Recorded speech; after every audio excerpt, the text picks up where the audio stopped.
आता चालू आहे ते की मक्याचं सीझन. आता मक्के बाजारात भरपूर स्वस्त झालेले आहेत.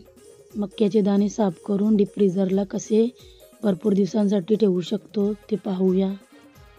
काही टिप्स आहेत त्या फॉलो करा. हॅलो फ्रेंड, तुमचं स्वागत आहे माझ्या यूट्यूब चॅनलमध्ये स्मिताज किचनमध्ये. चला तर बघूया स्वीटकॉर्न भरपूर दिवसासाठी कसे खराब नाही होत ते व्यवस्थित कसे ठेवायचे ते पाहूया.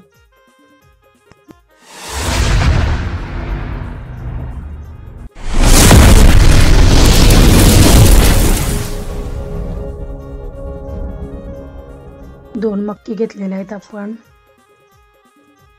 मधीतून दोन तुकडे करून घेतलेले आहेत आणि आपण मधीतून एक लाईन दाण्याची कट करून घेणार आहोत. तेवढ्याच लाईन मधले दाणे खराब होतील, तेवढेच दाणे खराब होतील, बाकीचे दाणे अख्खे अख्खे निघतील आपल्याला. बघू शकता अशाने एक बाजूने बोटाने प्रेस करून अलगद हाताने कसे निघतात मक्याचे दाणे. तर अशा प्रकारे सर्व दाणे बाउलमध्ये काढून घ्यायचे. तुम्ही हे मक्याचे दाणे कुठलीही रेसिपी पिझ्झा बनवायला भरपूर रेसिपी आहे त्याच्यामध्ये टाकून तुम्ही बनवू शकता.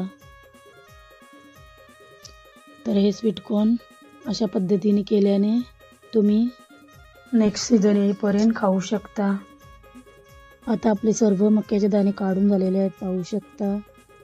तर तुम्हाला बनवायची असेल रेसिपी तेव्हा अर्धा तास आधी काढून ठेवायचे आणि बनवू शकता. आता आपण सर्व मक्याचे दाणे धुवून वगैरे घेतलेले आहेत. आता आपण एक टोपामध्ये पाणी ठेवलेलं आहे गरम होण्यासाठी.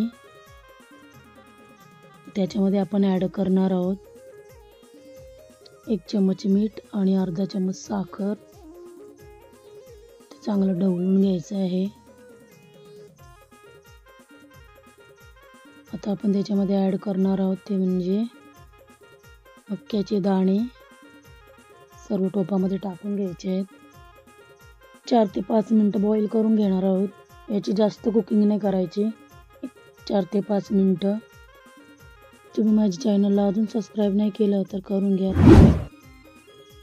आणि बेल आयकॉन पण दाबून घ्या जेणेकरून नवनवीन व्हिडिओ तुमच्यापर्यंत पोहोचतील. तर तुटलेले दाणे आहेत ते सर्व वरती आलेले आहेत पाहू शकता.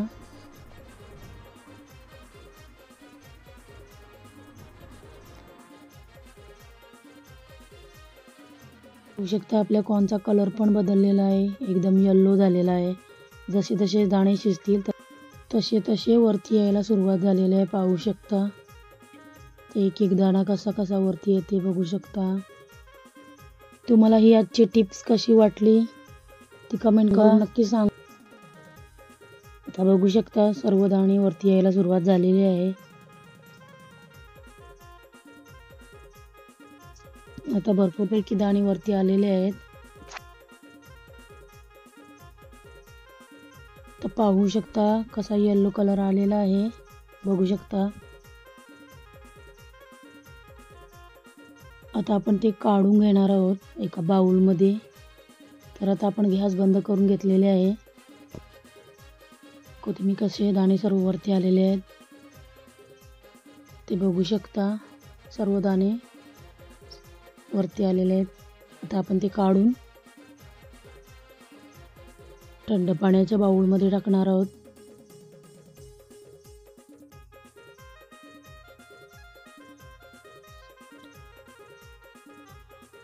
आपण गार पाणी घेतलेलं आहे एका बाउलमध्ये.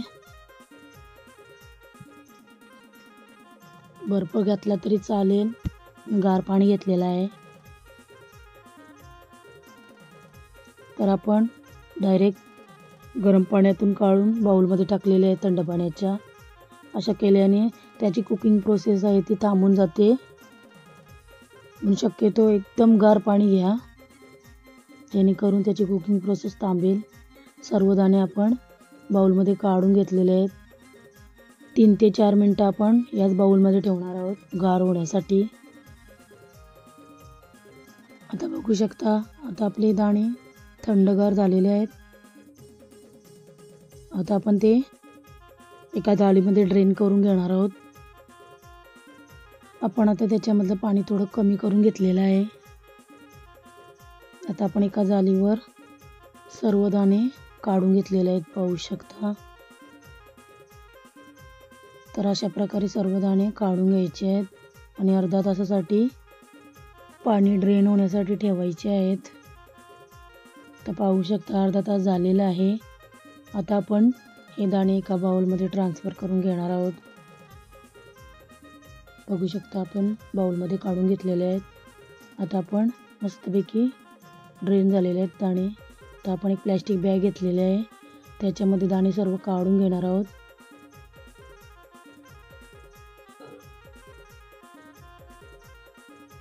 सर्व दाणे एका प्लास्टिक बॅगमध्ये किंवा जिपलॉक बॅगमध्ये ठेवू शकता. आपण या बॅगमध्ये ठेवणार आहोत. सर्व दाणे या प्लास्टिकच्या पिशवीमध्ये काढून घ्यायचे आहेत. अशाच माझ्या चॅनलवर नवीन असाल लाईक करा, सबस्क्राईब करायला विसरू नका. बघू शकता आपण सर्व दाणे या बॅगमध्ये काढून घेतलेले आहेत प्लास्टिकच्या पिशवीमध्ये. कशी वाटली आजची टिप्स कमेंट करून नक्की सांगा. तर तयार आहेत आपले फ्रीझर कॉर्न. स्टोअर करण्यासाठी तुम्ही हे 6 महिने ते 8 महिन्यापर्यंत खाऊ शकता. अशाच एका नवीन व्हिडिओमध्ये भेटू. बाय.